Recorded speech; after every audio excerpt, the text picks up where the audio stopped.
Hey, it's Marko, and in this video I'm going to show you how to block an Instagram account.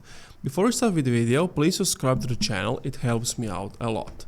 So what you want to do is open up your Instagram app, and from there you want to find the user you want to block. So let's just find for some random user. So let's say it's this person.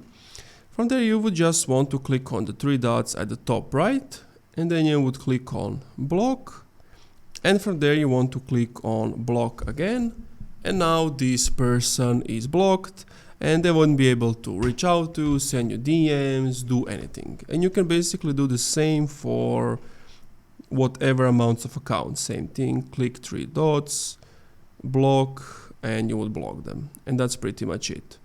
Thank you for watching this video. If you enjoyed, leave a like, comment, subscribe. If you're interested in Shopify, I have a trial down below where you can get it for 1 month for only $1.